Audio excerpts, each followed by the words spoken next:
momento al doctor en Relaciones Internacionales, Ignacio Bartesagui, para hablar, Ignacio, en primer lugar, de este tema que planteó el ministro de Ganadería, Agricultura y Pesca en estas últimas horas. China, que es un jugador muy importante a nivel mundial y nuestro principal socio comercial.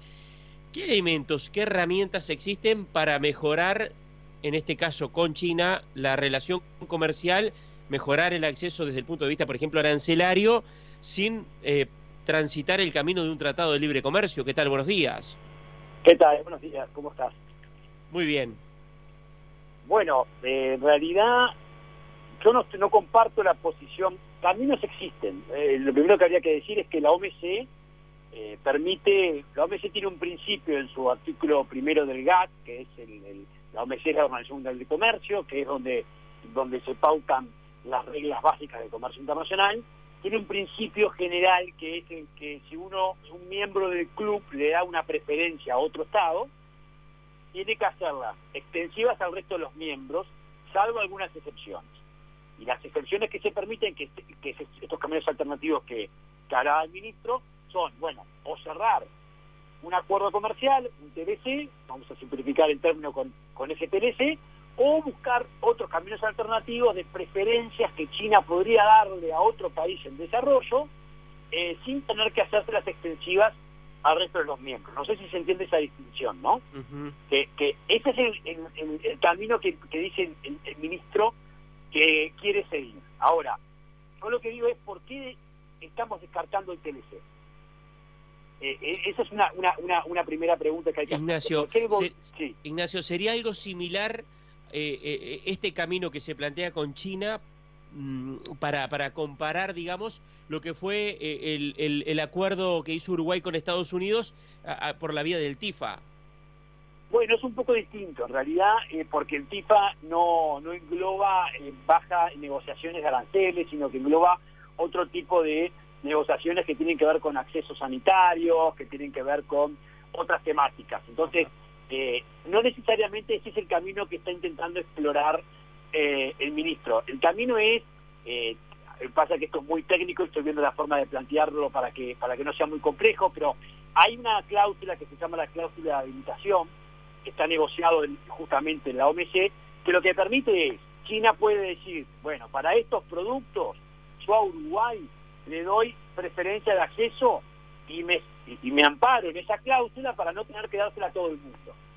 Entonces, eso no es un TLC, eso es unas preferencias puntuales que China le daría a Uruguay en ese marco sin violentar las normas multilaterales.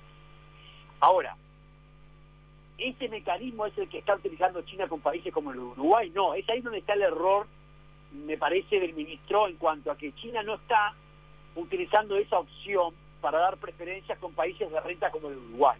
Es un mecanismo que China lo usa muy poco y es un mecanismo que China lo usa solo con países de menor desarrollo relativo, que no tienen nada que ver con la renta per cápita que tiene Uruguay.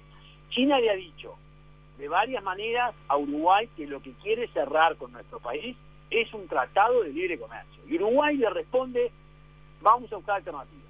No, es un error, insisto, estamos perdiendo una gran oportunidad, porque China es el instrumento que está utilizando con países como Uruguay. Y el hecho de cerrar un TLC implica no solo que lo que estás negociando es todo el universo arancelario y no un acceso de pocos productos como sería la alternativa que plantea el ministro, sino que además para el Partido Comunista Chino y para China en cuanto a la definición estratégica, el cerrar un TLC es poner a Uruguay en un lugar distinto desde el punto de vista de la jerarquía de la relación que le otorga China. Que eso tiene que ver con inversiones, que eso tiene que ver con cooperación, que tiene que ver con mucho más. Entonces, lo que yo planteo es, no tenemos que decir que no a un TLC bilateral con China porque el Mercosur nos restringe. Tenemos que insistir en que eso para Uruguay es muy importante y en un escenario post-coronavirus mucho más aún, y tenemos que ir al Mercosur a plantear Uruguay quiere cerrar un TLC con China, denos la habilitación necesaria, porque lo que queremos es eso y lo que nos está ofreciendo China es un TLC, no es un camino alternativo. Claro. Y hoy desde el punto de vista político, la flexibilización del Mercosur, en este caso, bueno, con China hay una situación muy particular, además de lo que puede ser la posición de Argentina y Brasil, está Paraguay que no tiene relación con China por su reconocimiento a Taiwán, su relación con Taiwán.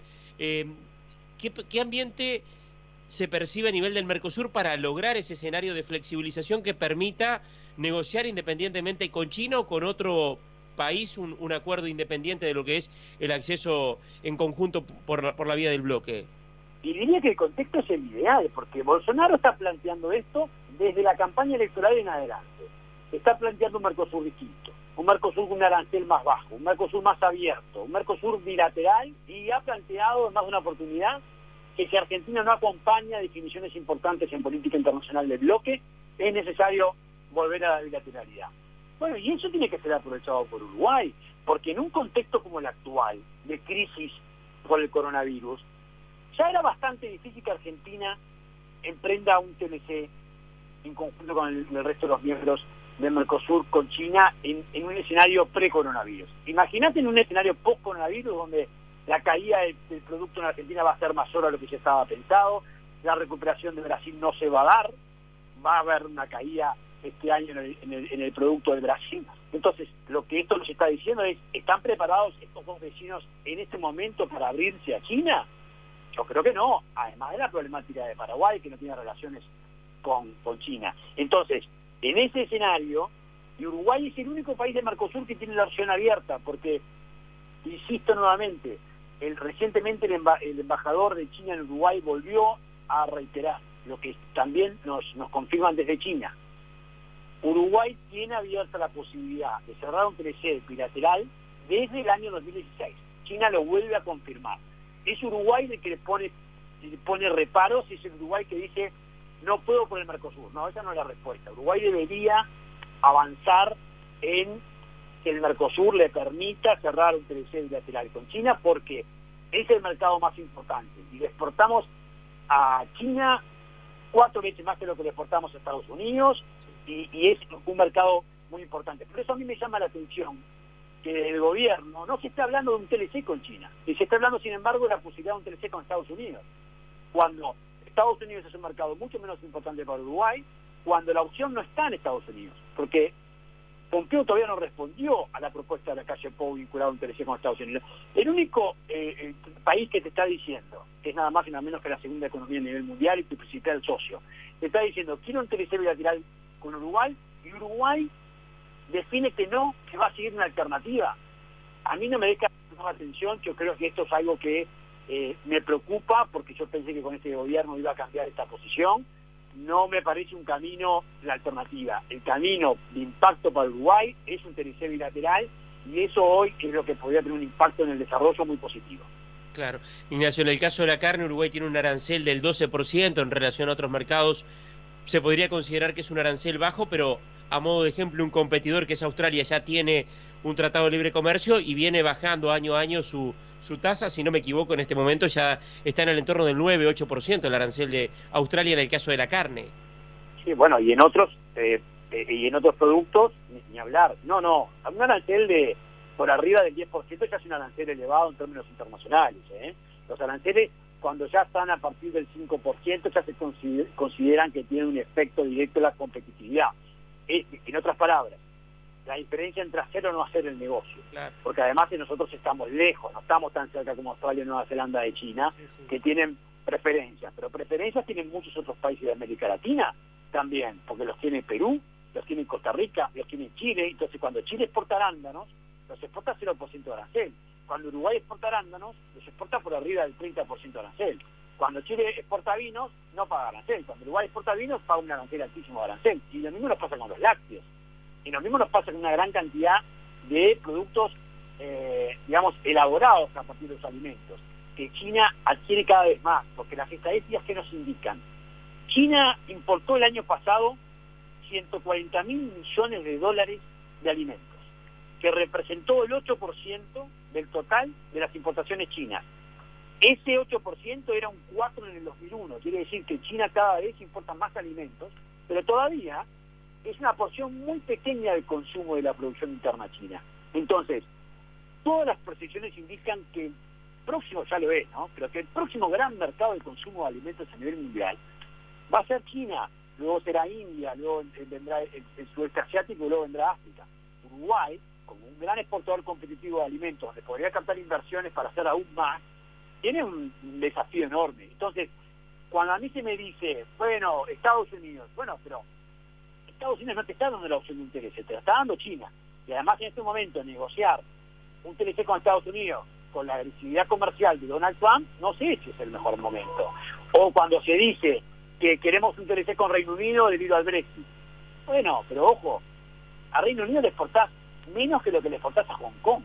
Sería en términos comerciales de mayor impacto para Uruguay cerrar un acuerdo con Hong Kong que con Reino Unido. Entonces yo creo que lo que tenemos que hacer en esta etapa, y espero que Cancillería cumpla este rol, es evaluar qué acuerdos tendrán más impacto con estudios de factibilidad y no dejar de lado las opciones, porque toda la coyuntura puede cambiar y una debilidad política en Brasil puede hacer cambiar la posibilidad que hoy está abierta de negociar con Bolsonaro una autorización para avanzar en un tríceps bilateral con China, o hasta China en algún momento se puede llegar a cansar de que un país del tamaño de Uruguay le diga de forma constante que no a la posibilidad de cerrar un tríceps bilateral, o le esté siempre planteando alternativas que China no quiere seguir, porque recomiendo leer el último examen de política comercial de la OMC realizado a China, donde allí está claramente explicitado de que China no sigue estas alternativas que plantea el ministro de Ganadería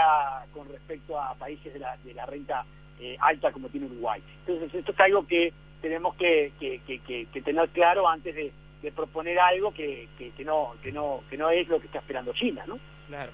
Ignacio, antes de pasar a otro tema, simplemente para aclarar, cuando yo hablaba del 12%, claro, tú decías, es una tasa alta de arancel, uno a veces tiende a compararlo con otros mercados, caso Estados Unidos, cuando vendés por fuera de la cuota de 20.000 toneladas, 26,4, o Japón, 38%.